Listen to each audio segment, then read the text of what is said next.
Hi, it's Amy, your sewing teacher here. I'm coming to you on this very beautiful autumn day in order to share with you a technique that I use for recycling old wool sweaters.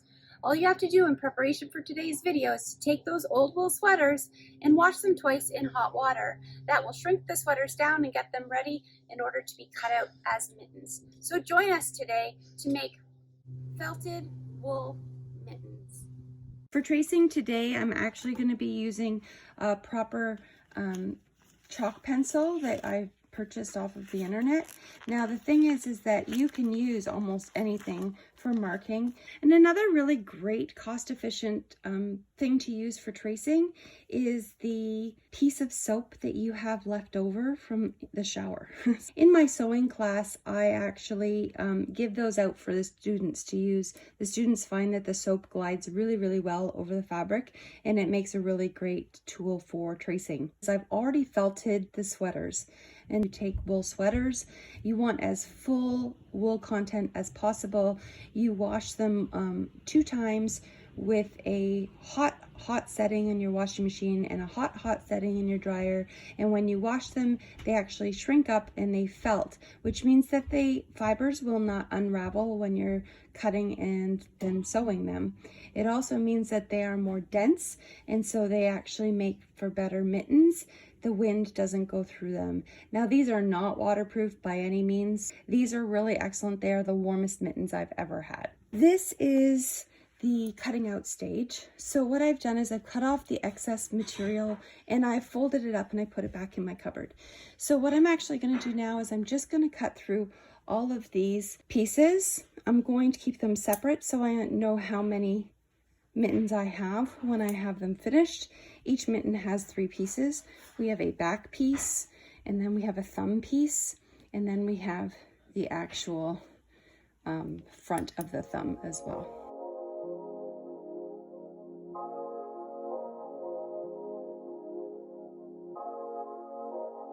So I'm actually what is called a zero waist or low waist sewist.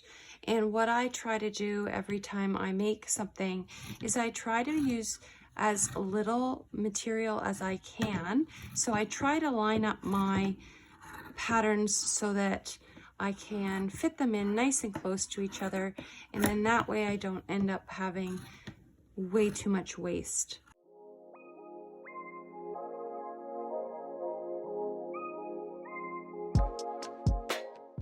And I wouldn't worry about any marks that you have on your fabric because these are going to be sewn into your seam allowance and no one's ever going to see it anyway. So now that I have all of my pieces cut, I'm just going to put them together into each mitten so that I can then create a pile of insides. So what I'm going to do is I'm going to pick something to sew with you today. So I love this set here. So I'm actually going to use this set. So in order for this to work, I need my 3 main pieces, which are my back of my mitten and the palm of my mitten and the thumb of my mitten. And I'm also going to need something that acts as the cuff of the mitten that goes on after that helps with finishing. Usually I use the cuff of a sweater like this, or I use the collar of the sweater because it's already got the finished edge. So the next step we're going to do is we're actually going to put our pieces together and we're going to pin to get ready to sew. So what we actually do for this one, this is actually the thumb piece and the front of the hand piece. And what we need to do is we actually need to mark where we're going to stop our sewing. So we actually mark where we're going to stop according to the notches in the pattern. So once you've sewn that together, you actually are going to flip the top of this rounded piece, and that's going to be the top of your palm. Now I'm going to put it on top of the back of the mitten. I'm going to match it up. And I'm going to pin where there's lots of bulk, which is where the seam is. And I'm going to use my Wonder Clips to keep my mitten.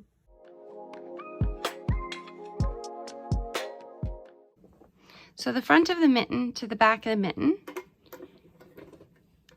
I'm going to do the same seam allowance as I did before, which is right up against the side of my foot.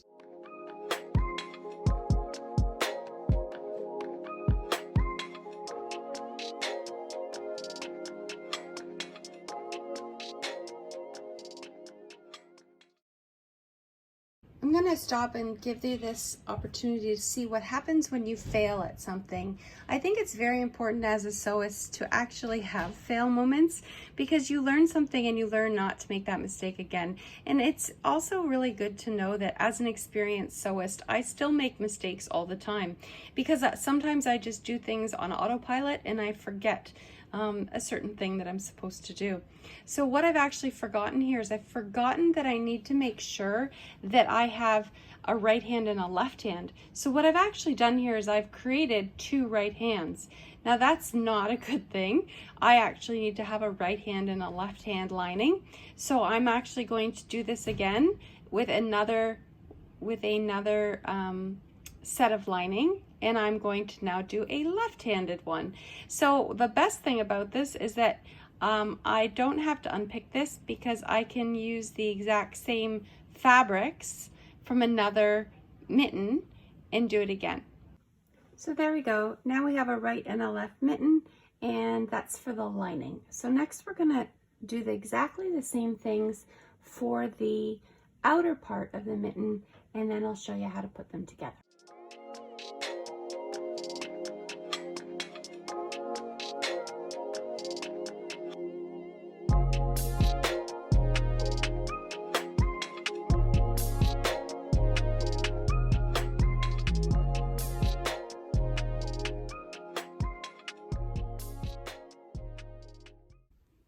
So at this point, it's always best to actually pull your thumb through and make sure that you have no hole in the mitten before you actually put the rest of it together. It's important that there are no holes all the way around into the thumb, and make sure that everything is sewn together. Once I've checked them for holes on the right side, I flip them back to the wrong side. But then I'm going to open up the front of the glove, and I'm going to meet it with good side of fabric to good side of fabric. And then we're going to pin these.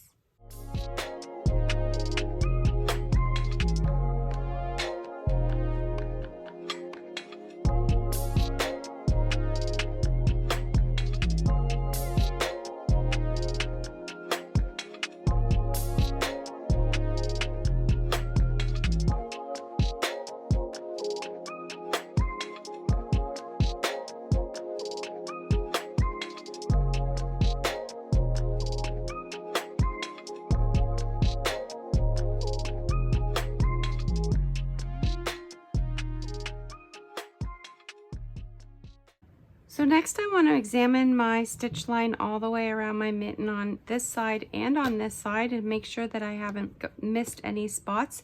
The wool is tricky because it's so thick and at times can kind of catch underneath the foot.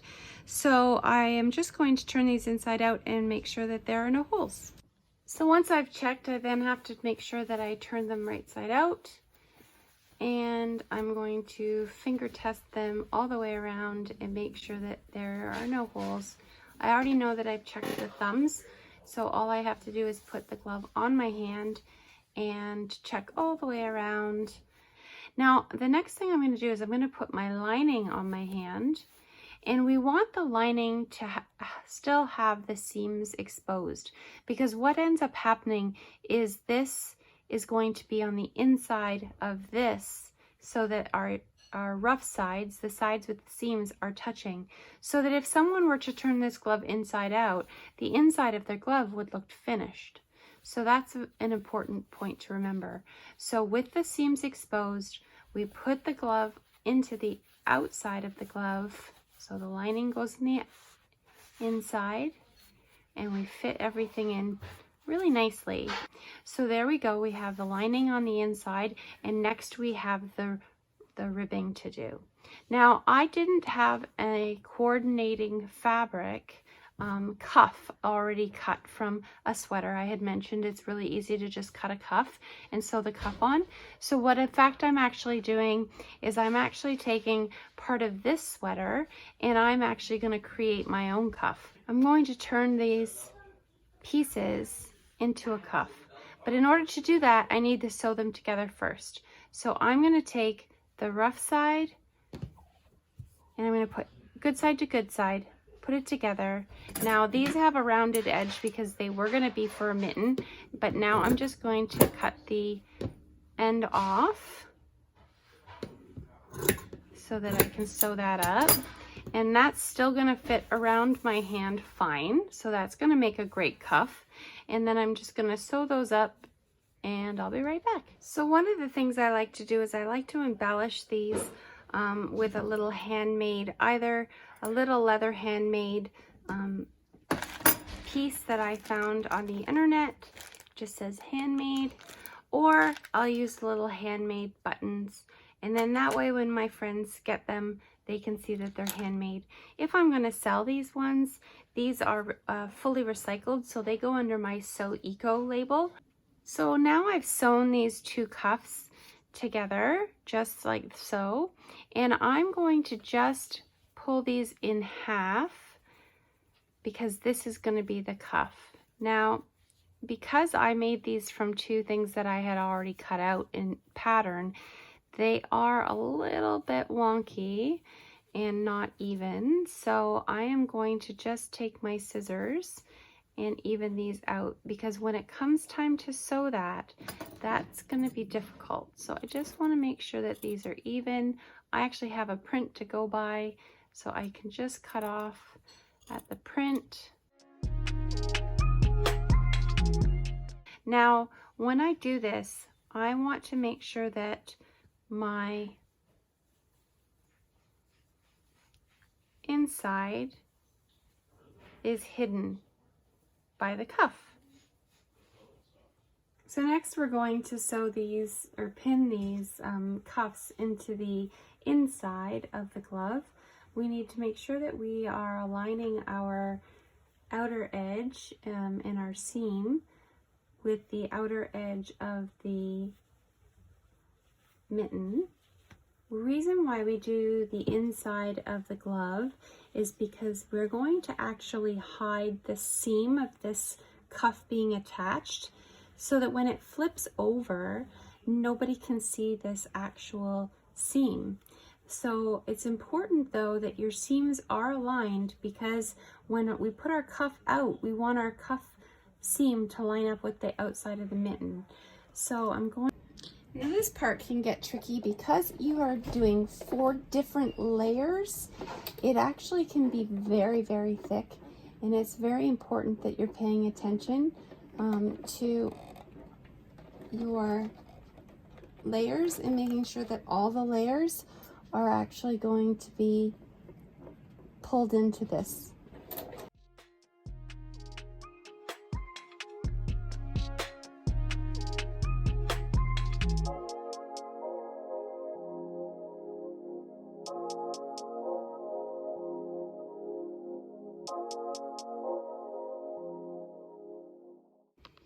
So next I'm just going to trim up some of the extra that came through here from this last stitch.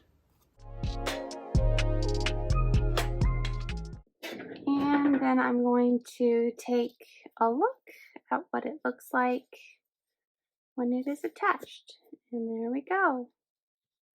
That's what it looks like when it's attached. And this one. So next I will attach my handmade buttons.